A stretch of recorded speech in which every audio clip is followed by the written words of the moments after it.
This week on Commercial Real Estate Secrets, we're telling residential real estate secrets, how to get a property for 30% less, whether or not to stay in an Airbnb or a hotel, and the state of the residential market in 2024.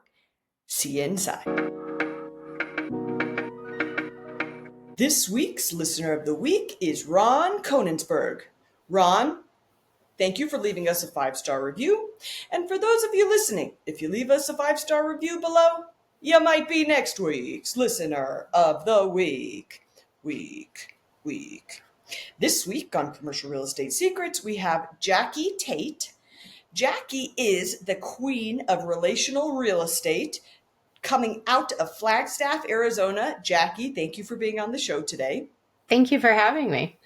Jacki, tell the listeners, you have a really impressive lineup of achievements. Tell the listeners who you are, what you do, and how we got here today. Oh, that's like, how deep you want me to go. But hey, so I really appreciate that question. I'm a top producing agent in Flagstaff, Arizona, team leader of Team 323 with Realty One Group Mountain Desert.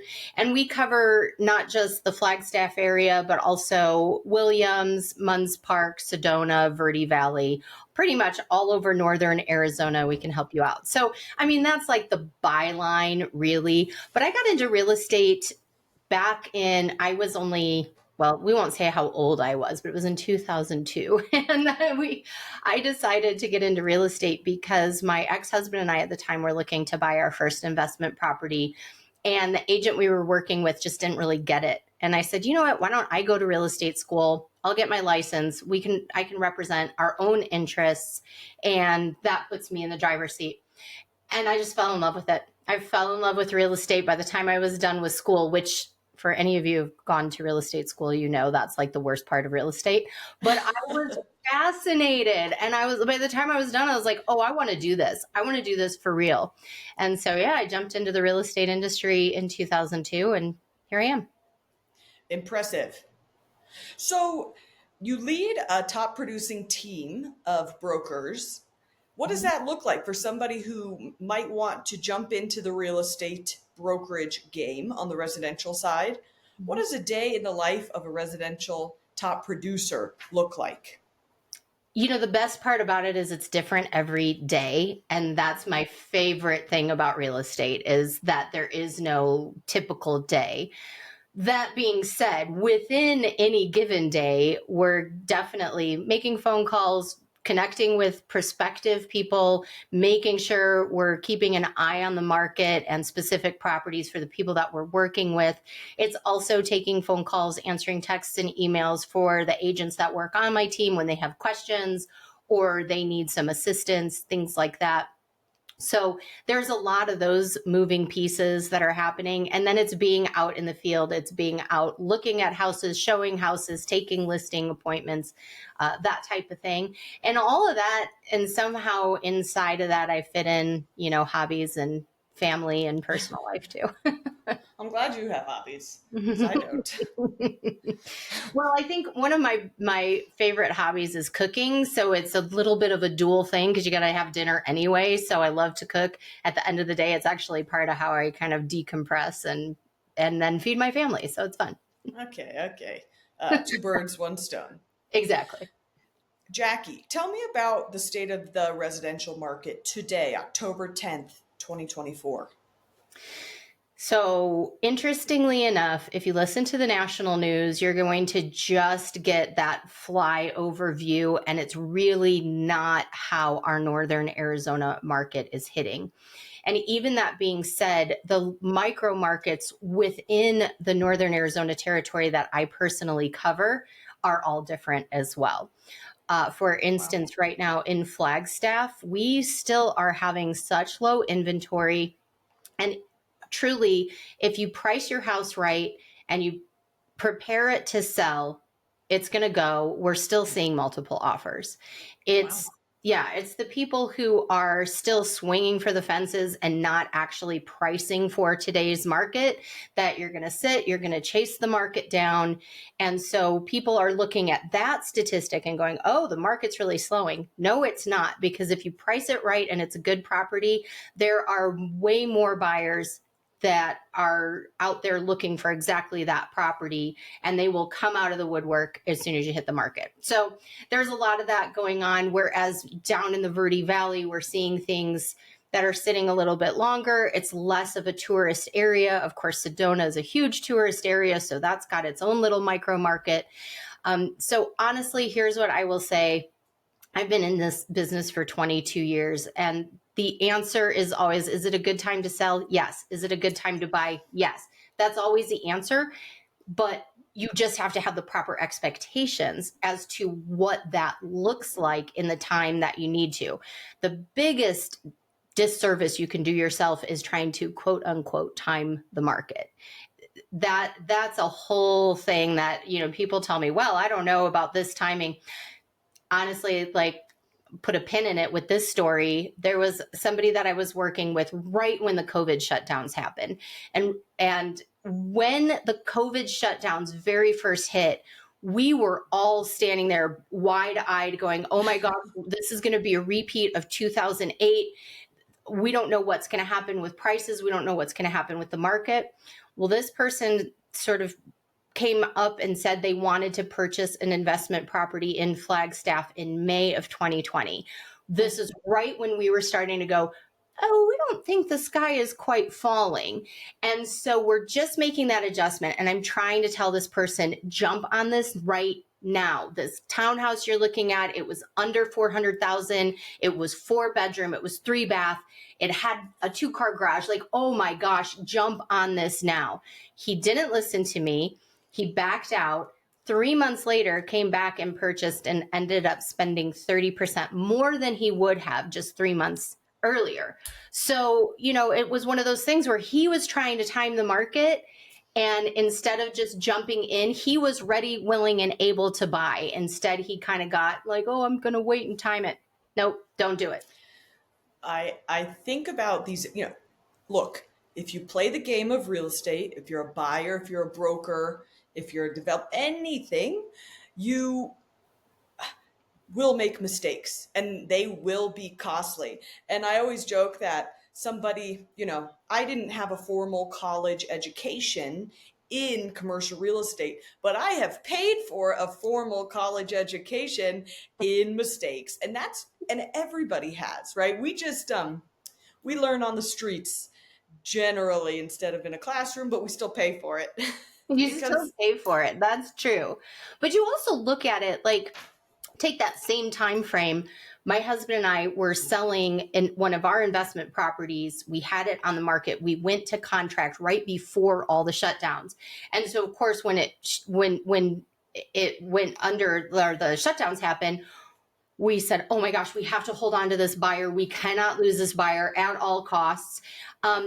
Hindsight being 2020, we would have been like, please, buyer, go away, because we could have made so much. It was a short-term rental property. Short-term rental properties went crazy. So was that a little bit costly, if you want to look at it that way? But what it did do is it freed up funds for us. We went into another marketplace. We ended up buying a couple of homes in Rockport, Texas. I always wanted a beach house.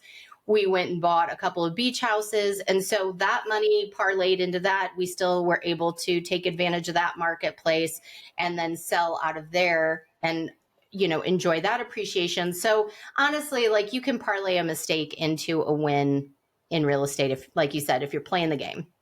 Yeah, if you're positive and optimistic, you try hard, you come out ahead every time if you're patient enough to stay in the game. So tell me, we're talking short-term rentals here. Mm-hmm. A lot has changed with short-term rentals since the pandemic. Can you dive into that for me? Oh my gosh, I could go on, and I know this podcast isn't long enough. So I will say to anybody listening, you're going to get my contact information at the end. And if you have questions about short-term rentals, it's my favorite topic.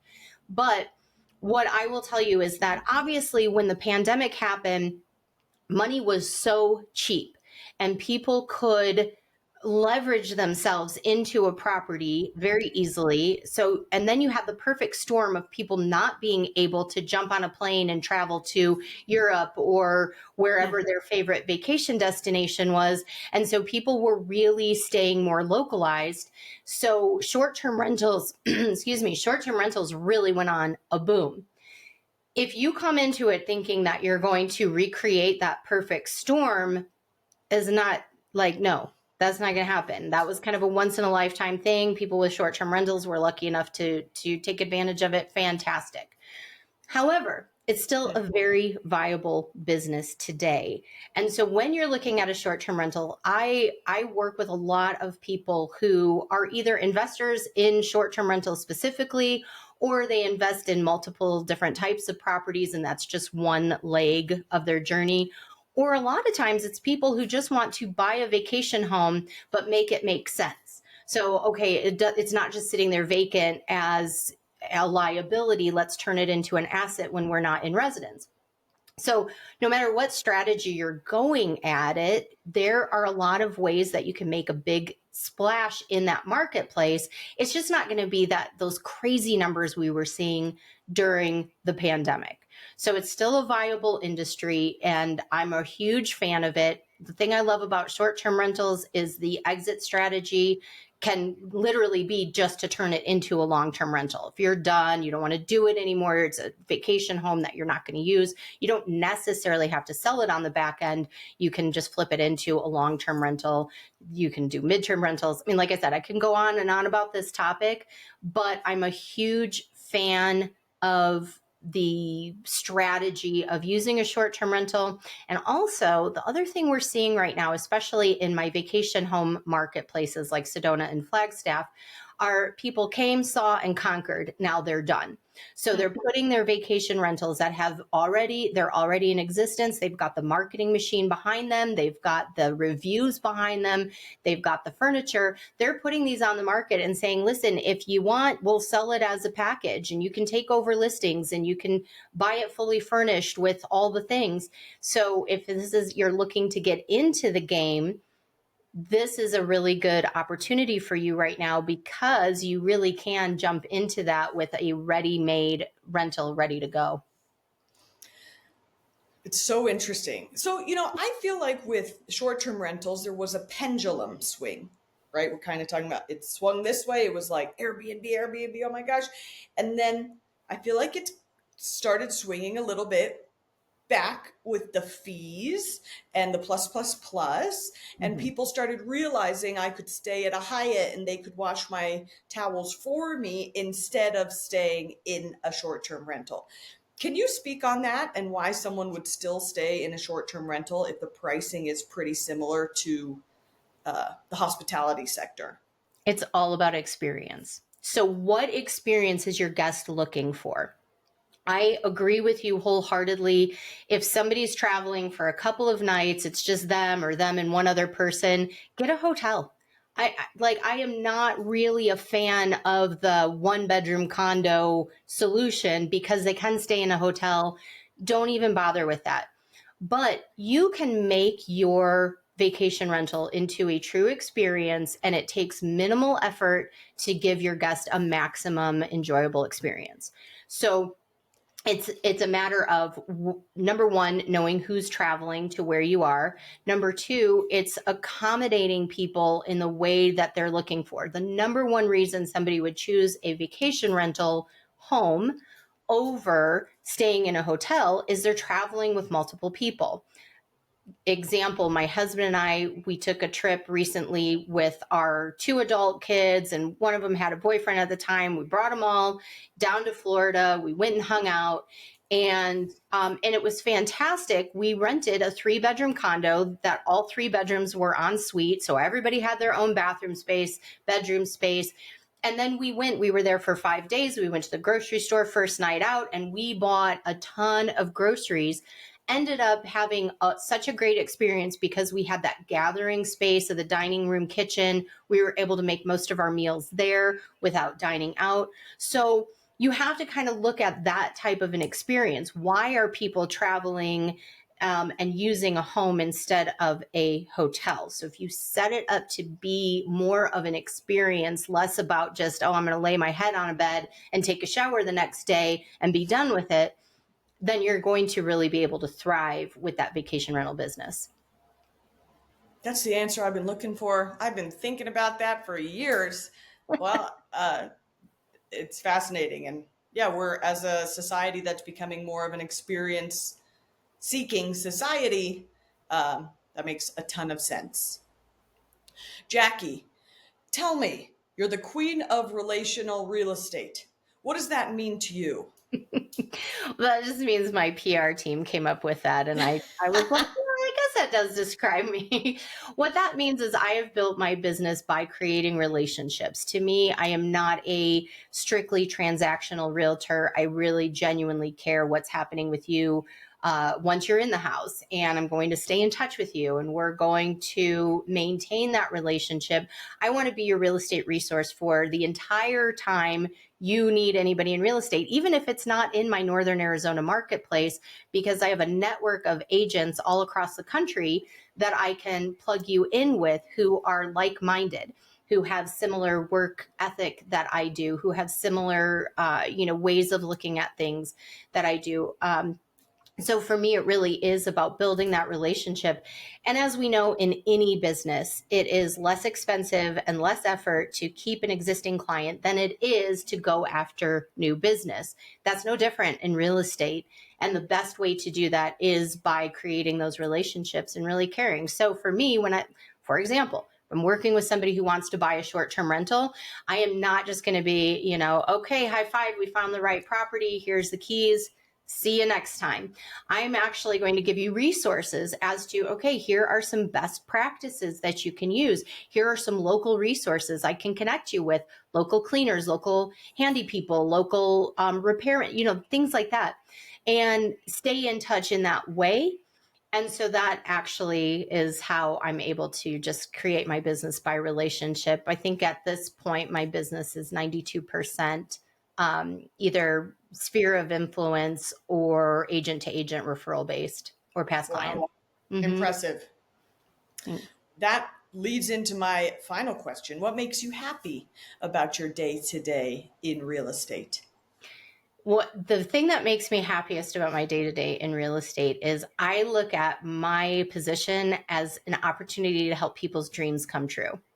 And my goal when I work with clients, I tell them, buyer or seller, investor, it doesn't matter. My goal is to take as much of the stress off of your plate as I possibly can.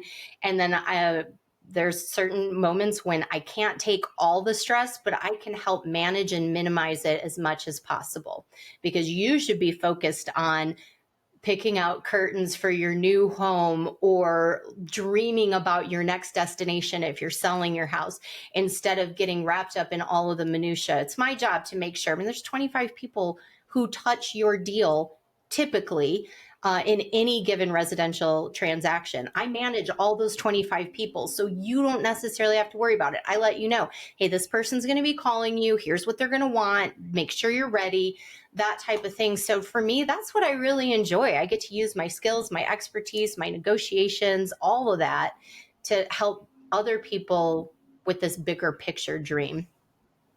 Jacki, speaking of your bigger picture, everybody's bigger picture dream, for the listeners, where can they find you, follow you, contact you, or get in touch?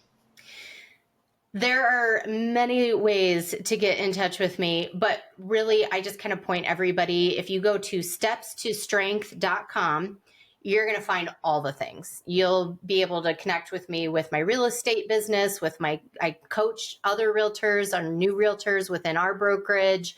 My husband and I do a YouTube channel. It is all there on stepstostrength.com. Stepstostrength.com. Jacki, thank you so much for being on Commercial Real Estate Secrets, today Residential Real Estate Secrets, and for everybody listening, we'll see you next week. Thank you for tuning in to Commercial Real Estate Secrets. If you have found our podcast to be valuable, Please be sure to subscribe, rate, and review on your favorite streaming platforms, and make sure to follow us on social media at Aviva Real Estate. For brokerage services or to get in touch with us, head over to thewarehousehotline.com and submit a contact form. My name is Aviva. This is Commercial Real Estate Secrets. We'll see you next week.